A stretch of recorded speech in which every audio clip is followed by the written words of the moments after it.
الحمد لله نحمده ونستعينه. من يهدي الله فلا مضل له ومن يضلل فلا هادي له. واشهد ان لا اله الا الله وحده لا شريك له واشهد ان محمدا عبده ورسوله. اما بعد فقد قال الله تعالى في القران الكريم والفرقان المجيد: يا ايها الناس اتقوا ربكم الذي خلقكم من نفس واحده وخلق منها زوجها وبث منهما رجالا كثيرا ونساء واتقوا الله الذي تساءلون به والارحام ان الله كان عليكم رقيبا. يا ايها الذين امنوا اتقوا الله حق تقاته ولا تموتن الا وانتم مسلمون. يا ايها الذين امنوا وقولوا قولا شديدا يصلح لكم اعمالكم ويغفر لكم ذنوبكم ومن يطع الله ورسوله فقد فاز فوزا عظيما. إن أصدق الحديث كتاب الله وأحسن الحديث حديث محمد وشر الأمور محدثاتها وكل محدثة بدعة وكل بدعة ضلالة وكل ضلالة في النار. பெருமதிப்பிற்கும் மரியாதைக்கும் உரிய எல்லாம் அல்ல அல்லாஹ்வின் நல்லடியார்களே, இந்த உலகத்தை படைத்து பராமரித்துக் கொண்டிருக்கின்ற இந்த ஏக இறைவனின் சாந்தியும் சமாதானம் ஒற்றா பெருங்கரணையும் எம்பெருமான் நபிகள் நாயகம் ஸல்லல்லாஹு அலைஹி வஸல்லம் அவர்களின் மீதும் அவர்களின் குடும்பத்தார்கள் மீதும் அவர்களின் அடிச்சுவற்றை அப்படியே வாழ்ந்த உத்தம சத்திய சஹாபாக்கள் மீதும் இந்த உலகத்திற்கு உண்மை எடுக்கக்கூடிய இமாம்கள் மீதும் குறிப்பாக நமக்கு இருக்கக்கூடிய நம் அனைவர்கள் மீதும் என்றென்றும் நின்று நிலவட்டுமாக என்று சொல்லி எனது உரையை ஆரம்பம் செய்கின்றேன். கண்ணியமிக்க எல்லாம் அல்ல அல்லாஹ்வின் நல்லடியார்களே, அல்லாஹ் ஜல்ல ஷானஹு தஆலா அர்-ரூம் 30வது அத்தியாயம் 54வது வசனத்துல சொல்லி காட்டினா, அல்லாஹுல்லதி கலக்கக்கும் மின் லுஹ்ஃபின், அதாவது அல்லாஹ் சொல்லி காட்டினா அல்லாஹ் தான் உங்களை பலவீனமாக படைத்தான். படைப்பை பற்றி அல்லாஹ் சொல்லி காட்டினான். மனிதனுடைய படைப்பு 3 விதமாக இருக்கிறது. அந்த 3 விதமான படைப்புகளை பற்றி அல்லாஹ் இங்கே பேசுறான். அல்லாஹுல்லதி கலக்கக்கும் மின் லுஹ்ஃபின் சும்ம ஜஅல மின் பஅதி லுஹ்ஃபின், அதாவது உங்களை பலவீனமான நிலையில் அல்லாஹ் படைத்தான் என்று அல்லாஹ் சொல்லி காட்டுறான். இந்த உலகத்துல பிறக்கக்கூடிய குழந்தைகள் பலவீனமான நிலையில தான் இருக்கிறது. அதுக்கு சாப்பிட முடியாது, அதுக்கு பாத்ரூம் போனா கழுவ முடியாது, அதோடைய தேவைகளை அதுவே பூர்த்தி செய்ய முடியாது, தனக்கு ஆடைகள் கூட அதை போட்டுக்கொள்ள முடியாது. நாம தான் அதை அலங்கரித்து பார்க்க முடியும். ஒரு பொம்மை மாதிரி தான் குழந்தைகள் இந்த உலகத்துல பிறக்கும் போது அதனுடைய தேவைகளை அதுவே என்ன செய்ய முடியாது, பூர்த்தி செய்ய முடியாது. இது ஒரு பலவீனம். அடுத்தது அல்லாஹ் சொல்றான், சும்ம ஜஅல மின் பஅதி லுஹ்ஃபின், பலவீனத்திற்கு பிறகு பலத்தை நாம் ஏற்படுத்தினோம் என்று அல்லாஹ் சொல்லி காட்டினான். அடுத்தது அல்லாஹ் சொல்லி காட்டினான், சும்ம ஜஅல மின் பஅதி குவத்தி லுஹ்ஃபின், அதாவது பலத்திற்கு பிறகு பலவீனத்தை திரும்ப நாம் ஏற்படுத்தினோம் என்பதை அல்லாஹ் சொல்லி காட்டான். அப்ப 3 கேட்டகரியா மனிதனுடைய வாழ்க்கையை அல்லாஹ் பிரிக்கிறான். அதுல முதல் கேட்டகரி குழந்தை பருவம், 2வது கேட்டகரி இளமை பருவம், 3வது கேட்டகரி முதுமை பருவம். அதாவது கடைசி பருவம் இருக்குதுங்களா, அந்த பருவத்தை அல்லாஹ் சொல்லி காட்டினான். இதுல இந்த 2 இது இருக்கு பார்த்தீங்கன்னா, அது 2மே பலகீனம் தான். முதல் பருவமும் கடைசி பருவமும் பலகீனமான பருவம். ஆனா அந்த இடையில வருது பார்த்தீங்களா, அதுதான் திடகாத்தரமான பருவம்னு அல்லாஹ் சொல்றான். நீ இளமை பருவத்துல இருக்கீங்கள, அந்த இளமை ஊஞ்சலா இருப்பாங்கல்ல, இளமை துள்ளுது அப்படிம்பாங்க. இளமை இளைஞர்களுக்கு ஒரு உதாரணத்தை சொல்லுவாங்க. யாராவது ஒரு பையன் ஏதாவது பார்த்து பயந்துட்டான்னு, இதுக்கெல்லாம் போய் பயப்படுற, ஓடுற பாம்பை மிதிக்கிற வயசுடா, மீச்ச கொத்தி போடும், சும்மா சொல்லுவாங்க, ஒரு உவாமைக்கு சொல்லுவாங்க, ஓடுற பாம்பை மிதிக்கிற வயசுடா, இந்த வயசுல போய் இப்படி இருக்கிய, பலகீனமா இருக்கும், பலகீனமாவா இருக்கிற, தைரியமா இருக்கா, இடகாத்திரமா இருக்கா அப்படின்னு சொல்லுவாங்களா இல்லைங்க. அப்ப இந்த இளமை பருவம் என்பது ஒரு மனிதனை சிந்திக்கக்கூடிய ஒரு பருவம். மனிதனை ஒரு யாரும் எதிர்த்து நின்றுவான் அப்படிங்கிற ஒரு முதுமை ஆயிடுச்சுன்னா அந்த பருவமா இருக்காது. உண்மை அதுதான். ஏன் அப்படின்னு கேட்டீங்கன்னா, இந்த இளமை பருவத்துல இருக்கும்போது வர சண்டைக்கு எப்படிமா 10 பேர் சேர்ந்துக்குவாங்க. சும்மா சாதாரண புரோட்டா கடையில சட்டை பார்த்திருக்கீங்களா? புரோட்டா கடையில ஒரு பெரியவர் நிச்சயிச்சிருப்பாரு, ஃபர்ஸ்ட் வந்து நின்றுப்பாரு, இவன் 2வது பேர் இருப்பான். போகும்போது என்ன கேட்கறது, வரவழைக்கிறது அப்படிங்கிறது. எடுத்தோடனே அவர் என்ன சொல்றாரு, இப்ப நான் தான் ஃபர்ஸ்ட் வந்தேன், என்ன ஃபர்ஸ்ட் வந்தியா, அப்ப நாங்களாம் எப்படி அவர்கிட்ட போய் சண்டைக்கு போவாங்க, சம்பந்தமே இருக்காது. சின்ன சின்ன விஷயத்திற்குல அவர் என்ன செய்வாரு, நாம தான் ஃபர்ஸ்ட் வந்தோம், அவருக்கு தான் முன்னுரிமை இருந்தாலும் என்ன செய்வாரு, இவர்கிட்ட அப்படி பேச முடியாது, இவன் இளமை பருவத்துல இருக்கான், ஓங்கி ஒரு அளவு விட்டாலும் நம்ம கீழே ஊந்துருவோம், அதனால என்ன செய்யறது, ஒதுங்கி போறதெல்லாம் மாத்திரமா இல்லையா. அந்த முதுமை என்பது ஒரு வயசு, ஒரு எல்லாம் முடிஞ்சிருச்சு, அப்புறம் நமக்கு என்ன இருக்குது, இப்ப இவன் ஆரம்பிக்கும் உலகத்தை எட்டி பார்க்கலாம். அப்ப அதுல என்ன செய்வான், ஆர்வமா துள்ளி குதிக்கிறது, ஓடுறது, என்ன இன்னைக்கு அதெல்லாம் இன்னைக்கு உலகத்துல சொல்வதற்கு வாய்ப்பே கிடையாது. இந்த நேற்று 2 நாளா ரீல்ஸ்ல ஓடிட்டு இருக்கு பாத்தீங்களா இல்லைங்களா, என்னது பைக்ல செம்ம வேகமா போயிருக்கான், அவனே அறியாம என்ன ஆயிடுச்சு, அந்த பைக் அவனை கவுத்து விட்டுட்டு அந்த பைக் 500 மீட்டர் தூரம் வரைக்கும் ஸ்பீடா போயிருக்கு, அவ்வளவு பாஸ்ட்ல வந்திருக்கான். அந்த பைக் ஒருத்தன் துரத்திக்கிட்டு போவான், எங்கேயாவது போய் ஏதாவது இடிச்சிருமோ அப்படின்ட்டு.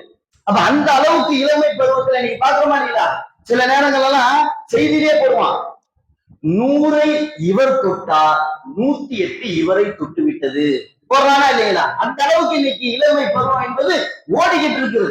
அது ஆணா இருக்கட்டும் பெண்ணாக இருக்கட்டும் யாராக இருந்தாலும் இந்த இளமை பருவத்தை ஒரு கண்ட்ரோல் இல்லாம போய்கிட்டு இருக்கிறதா இல்லைங்களா. அப்ப இளமை பருவம் என்பது இந்த உலகத்துல மனிதன் வாழ்வதற்காக மட்டுமல்ல, அவனை சிந்திப்பதற்கும் அந்த இளமை பருவம் பக்குவப்படுத்தும், ஒரு மனிதனை மனிதனாக மாற்றும், ஒரு இடத்துல பேசுவதற்கு அந்த தன்மையை உண்டாக்கக்கூடியது இந்த இளமை பருவம். ஆனா இன்றைக்கு உள்ள இளைஞர்கள் இந்த இளமை பருவத்தை சரியான முறையில என்ன செய்ய மாட்டேங்கிறாங்க, பயன்படுத்தாமல் வீணான காரியத்தில் ஈடுபட்டு கொண்டு இருப்பதை பார்க்க முடியும். அப்ப இளமை பருவம் என்பது எப்படி இருக்கும், அவனை எப்படி மாற்றணும், அவன் எப்படி இருப்பான். இளமை பருவத்துல ஒரு மனுஷன் தெளிவடைஞ்சிட்டான்னு வச்சுங்களேன், அவன் அடிச்சுக்க ஆளே கிடையாது.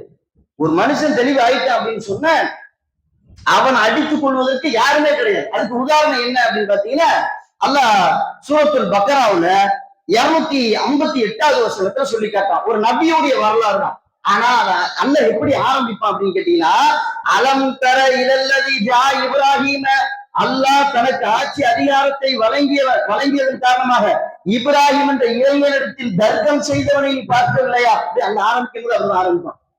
இப்ராஹிம் நபி தன் வாழக்கூடிய காலத்துல ஒரு மன்னர் இடத்துல போய் பேசுறாங்க, எப்படி இருக்கிறாங்க பாருங்க. ஒரு இளமை பருவம் என்பது எவ்வளவு அறிவுபூர்வமான வாழ்க்கை, அதை எப்படி பயன்படுத்துறாங்க இப்ராஹிம் நபி. ஆனா இன்னைக்கு நாம் இளைஞர்களாக இருக்கக்கூடியவர்கள் இந்த இளமை பருவத்தை இப்படி பயன்படுத்துறாங்களா, யோசிச்சு பாருங்க.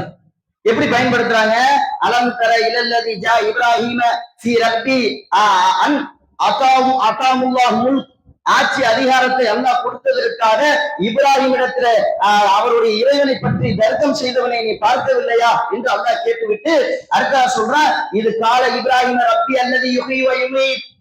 இப்ராஹிம் நபி போய் அந்த மன்னன் இடத்துல சொல்றாங்க, என்ன சொல்றாங்க, அதே நீ கடவுள் இல்ல, கடவுள் என்பவன் ஒருத்தர் இருக்கிறான், அவனை நீ ஏத்துக்கிட்டு வாப்பா, அவனை பக்குவப்படுத்தி வாப்பா என்று இப்ராஹிம் நபி இளமை பருவத்துல போய் அந்த மன்னன் இடத்துல பேசுறாங்க. அப்ப அந்த மன்னன் என்ன தெரியுமா கேட்கிறான், உன் இறைவனுக்கு என்ன ஆற்றல் இருக்கிறது. அவன் கேட்ட கேள்வி அதுதான், நீ இறைவன் சொல்றியப்பா, கடவுள் சொல்றிய, அந்த கடவுள் சொல்லக்கூடிய அந்த கடவுளுக்கு என்ன ஆற்றல் இருக்கிறது சொல்லு அப்படின்னு அந்த மன்னன் கேட்கிறான். சாதாரண விஷயமா, இன்னைக்கு சாதாரண ஒரு ஆட்சியாளருக்கு எதிர்த்து பேச முடியல இன்னைக்குள்ள இளைஞன். ஒரு வார்டு கவுன்சிலர் ஒரு ஏரியால லைட் ஏரியில போய் பேச முடியல, எதையே உட்கார்ந்து பேசிக்கிட்டு இருக்கிறாங்க. கேட்ட ஒரு அரசு அதிகாரி அரசு துறையில இருக்கிறாரு, பேசுறாங்க இல்லைங்களா. ஆனா இப்ராஹிம் நபி ஒரு மன்னன் இடத்துல போய் பேச முடியுமா? மன்னன் இடத்துல கொலைனா கொலைதான், அவன் எடுக்கிறதா முடிவு, அவன் தான் ராஜா, அவன் தான் மந்திரி, அவன் தான் எல்லாமே அவன் சொல்றான். அப்ப இப்ராஹிம் நபி போய் சொல்றாங்க, நீ இறைவனை ஏத்துக்கிட்டு வாப்பா, இறைவன் சொல்ற அந்த இறைவனுக்கு என்ன ஆற்றல் இருக்கு அப்படின்னு கேட்கும்போது இப்ராஹிம் நபியுடைய அறிவை பாருங்க. அதான் ஒரு இளமை பருவம். ஒரு இளமை பருவம் இதுல செலவழிக்கிறான். உங்க இளமை பருவத்தை சாதாரண விஷயத்துல செலவழிப்பதை விட இறைவனுடைய பார்வையில செலவழிங்க. உங்க மூளையை கொண்டு சிந்திச்சு பாருங்க, உங்க அறிவை கொண்டு சிந்திச்சு பாருங்க. இப்ராஹிம் நபி எப்படி பிரச்சாரம் பண்ணாருங்கிறத யோசிச்சு பாருங்க. நீங்க அது மாதிரி பிரச்சாரம் பண்ணுங்க, நீங்க மக்கள் இடத்துல போய் ஏகத்துவத்தை எடுத்து சொல்லுங்கிறான். சொல்றான் பாருங்களேன், இது கால இப்ராஹிம் ரப்பி அல்லது யுஹ்யி வ யுமீத், என்னுடைய இறைவன் என்ன செய்வான், யுஹ்யி வ யுமீத், ஒருவனை உயிர்ப்பிக்க செய்வான் மரணிக்க செய்வான். அதுக்கு சொல்றான் அந்த மன்னன் சொல்றான், கால அவன் கூறினான், அன்ன அஹி வ யுமீத், என்ன இது என்ன பெரிய மேட்டரா, பெரிய விஷயமா, நானும் உயிர்ப்பிக்கிறோம் மரணிக்க செய்வோம்பா, என்னமோ ஒரு இறைவன் தான் படைக்க வைக்கிறான், மூத்தாக்குறான். இப்ராஹிம் நபி என்ன சொன்னாங்கன்னா, குழந்தை கருவுல இருக்கல அதை உருவாக்குவதும் அவன் எப்ப மரணிப்பான் என்பதை முடிவு பண்றது என் இறைவன். அதை சொன்னா இவன் என்ன சொல்றான், அது பெரிய மேட்டரே கிடையாது, நானும் தான் 2 பேர்த்த கொலை செய்வேன், உயிர் பிப்பேன், இது எனக்கும் இருக்கு அப்படின்ற மாதிரி அவன் பேசுறான். அப்ப இப்ராஹிம் நபி விளங்கிக்கிட்டாங்க, இவன்கிட்ட பேசி லாய்க்கு கிடையாது, இவனுக்கு அறிவு இல்லை. அப்ப இவன் எதை பத்தி சிந்திப்பானோ அந்த அறிவுக்கு நம்ம போயிடுவோம். நாம சொன்ன அறிவுக்கு இவன் வரல, அப்ப இவன் என்ன அறிவுல இருப்பான், அந்த அறிவுக்கு நம்ம போயிடுவோம்னு சொல்லி இப்ராஹிம் நபி என்ன சொல்றாங்க, கால அண்ணன் இப்ராஹிம் நபி கூறுறாங்க, கால அண்ணன் அஹி கால இப்ராஹிம் நபி கூறினார்கள், மேல் மஷ்ரிக், அதாவது என்னுடைய இறைவனுக்கு இன்னொரு ஆற்றல் இருக்கு, அந்த ஆற்றல் உன்கிட்ட இருக்குதான்னு கேட்கிறாங்க. என்ன, என்னுடைய இறைவன் சூரியனை அவன் தான் படைத்தான், படைத்து அந்த சூரியனை மேற்கிலிருந்து கிழக்கிலிருந்து மேற்க மறைய செய்யறான், மகரீப் மேற்க மறைய செய்யறான்.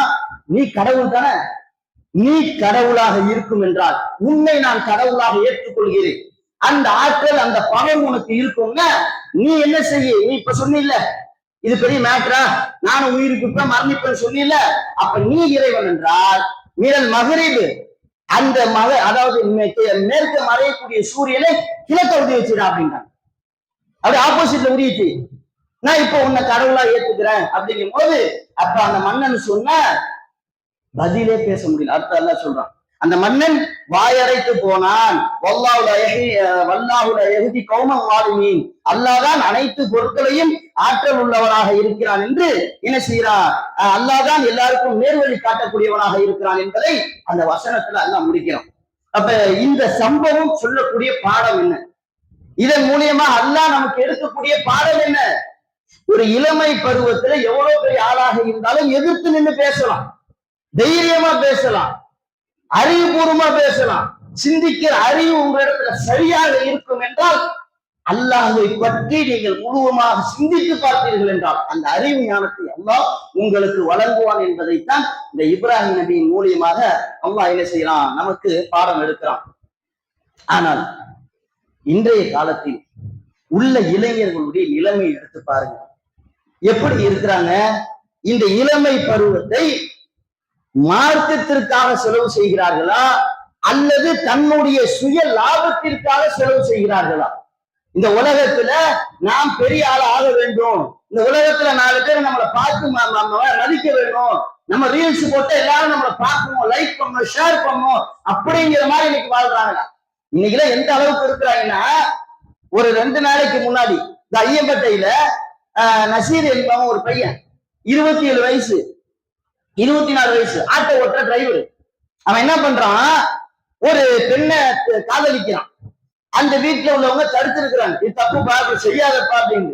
இவன் என்ன பண்ணி இருக்கிறான், மீறி இல்ல நான் காதலிச்சே தீர்வா அப்படின்னு. அப்ப இந்த பெண்ணுக்காக ஆதரவாக என்ன செய்யறாங்கன்னா 3 பேர் போய் பேசுறாங்க, இப்படி செய்யாதீங்க, இது தப்பு, அப்படி பண்ணக்கூடாது அப்படின்னு சொல்லி அவனுக்கு அறிவுரை வழங்குறதுக்காக போறாங்க. போனா என்ன நிலைமை தெரியல, அந்த 3 பேரையும் வெட்டி போறான், மறைத்து வைத்திருந்த அருவாளை வைத்து அந்த 3 பேரையும் வெட்டிட்டு அந்த பெண்ணுடைய தாயாரை வெட்டான். எவ்வளவு ஒரு மோசம் பார்த்தீங்களா? வெட்டுறது யாரு, முஸ்லிம், வெட்டப்பட்டது யார், முஸ்லிம். வயசு என்ன, ஒரு 26 வயசு ஆட்டோ டிரைவர். இன்னைக்கு உள்ள இளைஞர்கள் எதை நோக்கி போறான், சாதாரண ஒரு அம்மா தன்னுடைய பிள்ளைகிட்ட காதல் பண்ணாததான்னு சொன்னதற்காக அடித்த இளைஞர்களை எல்லாம் இன்னைக்கு பார்க்கிறோம். ரீல்ஸ் மோகம் எப்படி இன்னைக்கு மாற்றுது. காலையில ஸ்கூலுக்கு போறவங்க எடுத்து பாருங்க, சின்ன பையன் எழுந்திருச்சோட போன் ஆன் பண்ணி வீடியோ போட்டு டான்ஸ் ஆடுறான், ரீல்ஸ் போட்டுட்டு தான் ஸ்கூலுக்கே போறான். மகிழ்ச்சியா இல்ல, ஆண் புள்ளதான் இப்படி போய்கிட்டு இருக்கிறாங்க, பெண் புள்ளி அதை தாண்டி போய்கிட்டு இருக்கிறது. இவன் ஒரு பாட்டுக்கு ஆடினா 4 பாட்டுக்கு ஆடிட்டு உட்கார்ந்து இருக்குது. இளமை பருவத்தை அல்லாஹ்வுடைய பாதையில யார் செலவு செய்கிறார்களோ அவர்களை பற்றி அல்லாஹ்வுடைய தூதர் சொன்னார்களே, இல்லா மில்லலில்லக்கன், நாளை மறுமை நாள்ல அல்லாஹ்வுடைய நிலையை தவிர வேறு நிலையே இல்லாத அந்த நாளில் அல்லாஹ் 7 கூட்டத்தாருக்கு அந்த நிழலுடைய அரசுடைய நிழலை தருகிறான். அதுல ஒரு ஆள் யாரு தெரியுங்களா, யார் தன்னுடைய இளமை பருவத்தை அல்லாவுக்காக, தன்னுடைய உள்ளத்தை அல்லாவுக்காக தன்னை அர்ப்பணித்து அல்லாவுக்காகவே செலவழிக்கிறார்களே அவர்களுக்கு அந்த நிலைமை அல்லாஹ் தருகிறான். நீ அல்லாஹ்வுடைய பாதையில வாங்க, அல்லாஹ்வுடைய அரிசியோட நிலைமைக்கு கீழே வரணும்னா அல்லாஹ்வுக்காக தங்களை அர்ப்பணித்துக் கொள்ளுங்கள். ஆனா இன்னைக்கு என்ன நிலைமை? எதை சொன்னாலும் கோபம், எதை சொன்னாலும் கடுப்பாகுறாங்க. நிலைமை. நாம ஏதாவது ஒரு அறிவுரை சொல்லணும்னு வச்சீங்கன்னா எங்களுக்கு தெரியாதா? அந்த பருவமும் அப்படி இருக்குது. நாம சொன்னாலும் ஏற்றுக்கக்கூடிய மன பக்குவத்துல இல்லை. உன்னை நல்லா விளங்குங்க. இளமை பருவம் 2 கேட்டகரியில இருக்கு. நல்ல கேட்டகரி ஒண்ணு இருக்கு, கெட்ட கேட்டகரி இருக்கு. ரெண்டையுமே அல்ல பாடம் இருக்கான். அதாவது அந்த புரிஞ்சிக்கிற பக்குவம் இருக்கு பாத்தீங்களா, அவர் சரியா புரிஞ்சுக்கிட்டாருன்னா சரியான முறையில தன்னுடைய வாழ்க்கையை அமைச்சுக்குவாரு. அவர் புரிஞ்சுக்காம ஏதோ நான் சொல்றதுதான் கரெக்ட்ங்கிற மாதிரி அவருடைய உள்ளத்துல வரும் என்றால் அவருக்கும் எல்லாம் பாடம் எடுக்கிறான். யார பாடம் எடுக்கிறான்? நூஹ் நபி தன்னுடைய பிள்ளை இளமை பருவத்தில் இருக்கிறார்.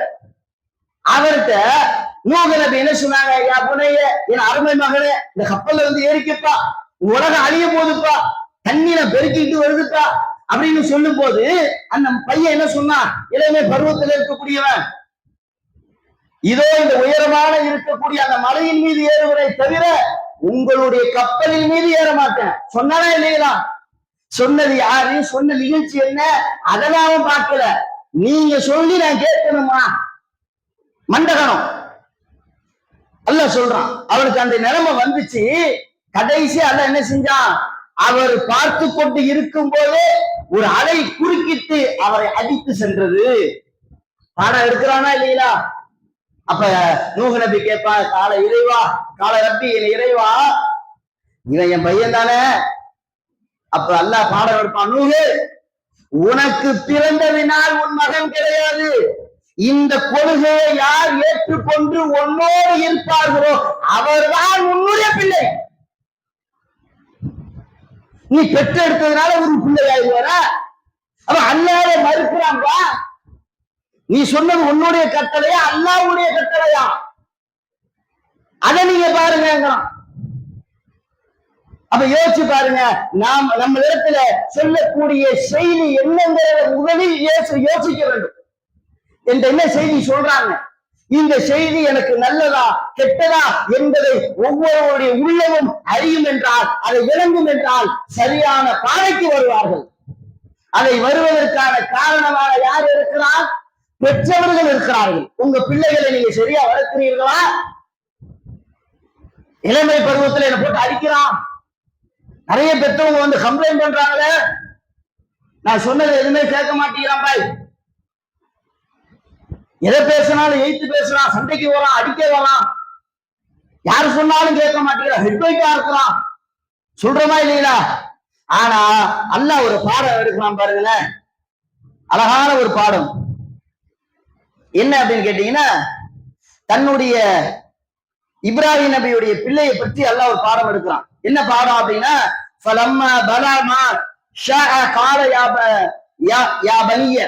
அதாவது தன்னுடைய பிள்ளைக்கு அறிவுரை சொல்றாங்க. என்ன அறிவுரைனா, இப்ராஹிம் நபி, யா புனைய, என் அருமை மகனே, அல்லாஹ் எனக்கு ஒரு கட்டளை இட்டு இருக்கிறான். இந்த சம்பவத்தை நல்லா பாருங்க.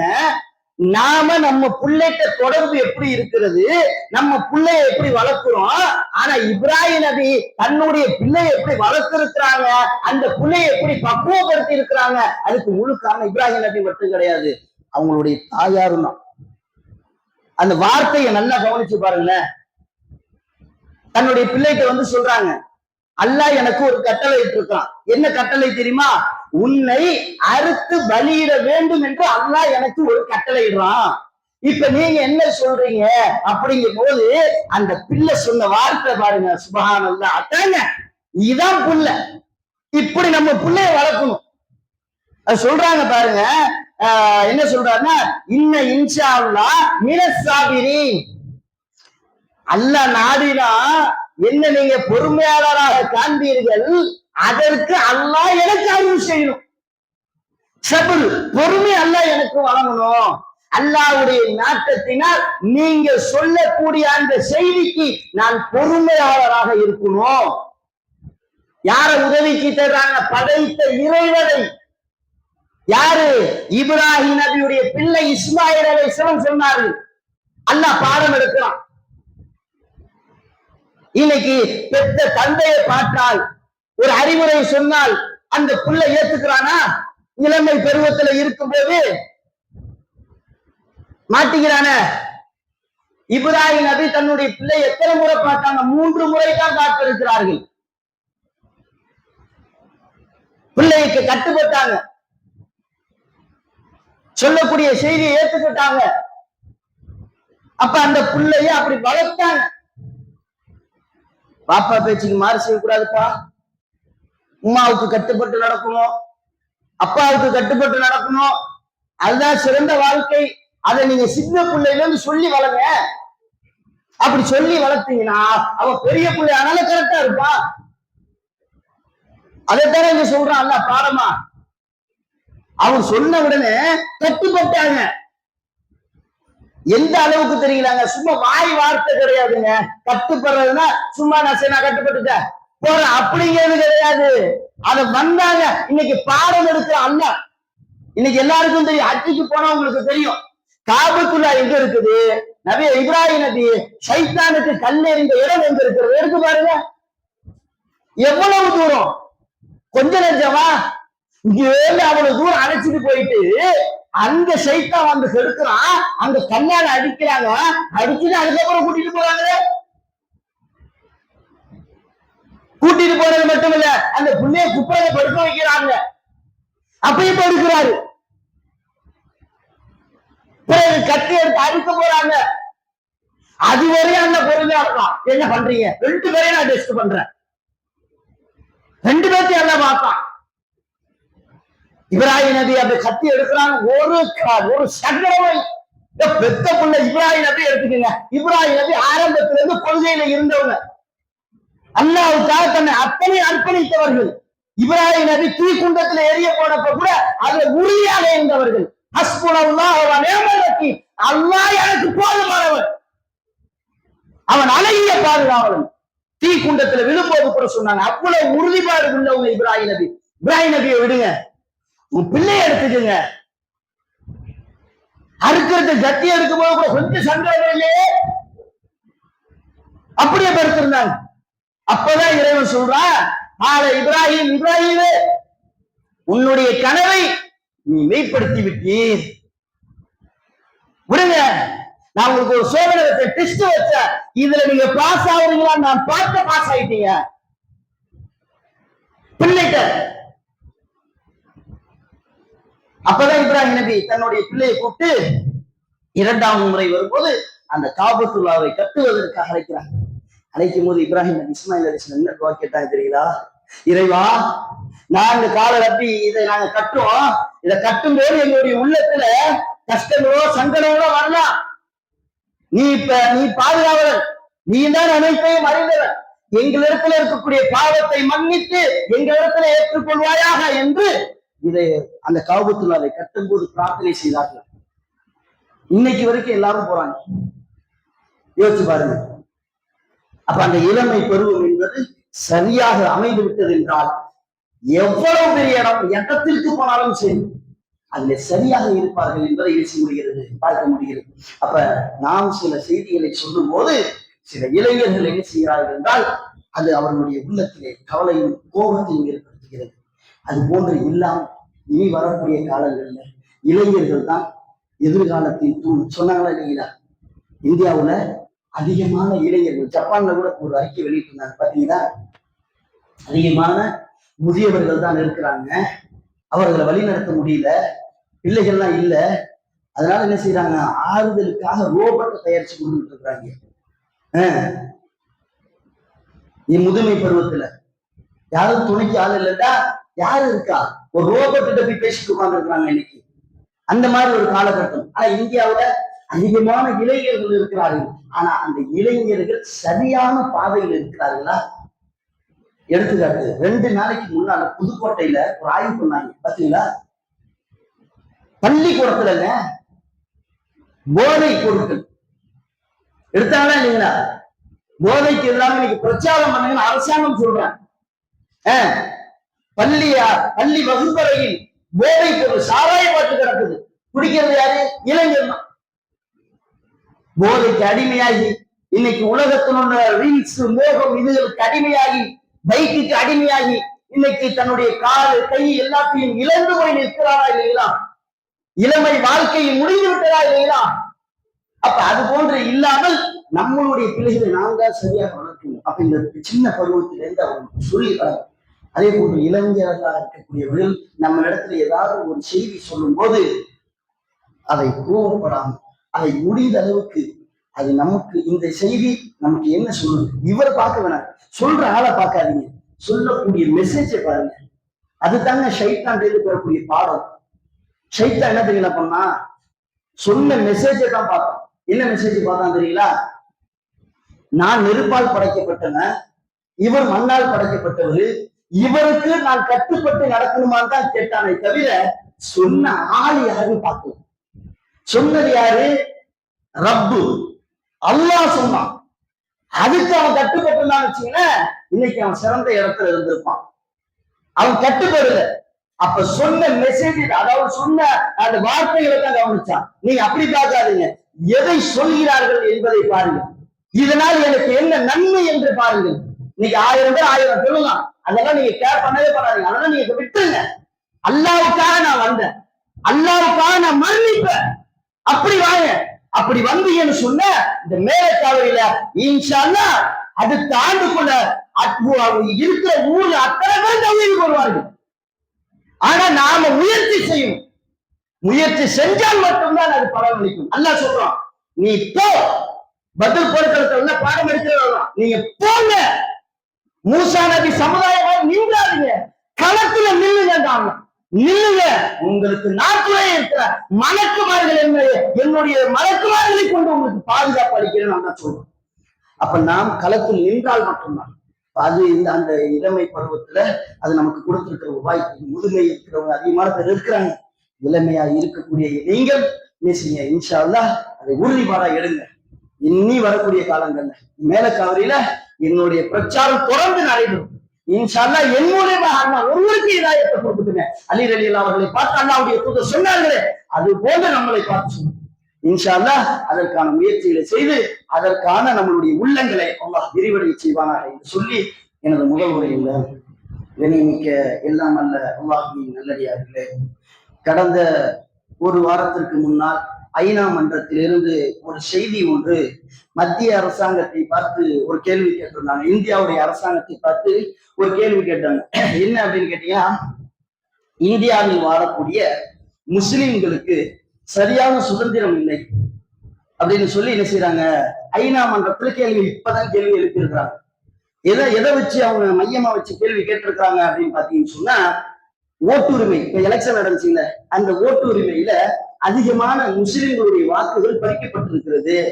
அப்ப இது என்ன ஒரு நல்ல நடைமுறை கிடையாது. ஒரு ஜனநாயக நாடு என்பது அவன் எப்படி புள்ளி விவரத்தோட கேட்டிருக்கிறாங்க. அந்த அறிக்கையை படிச்சோம்னு சொன்னா புள்ளி விவரத்தோட ஒவ்வொன்னா பட்டியலிட்டு கேட்டிருக்கிறாங்க. அதுக்கு ஒரே வார்த்தையில பதில் சொல்லிட்டு போயிட்டாங்க தேர்தல் ஆணையம். நாங்க அப்படிலாம் பறிக்கல அப்படின்னு ஒரே வார்த்தையில முடிச்சுட்டாங்க.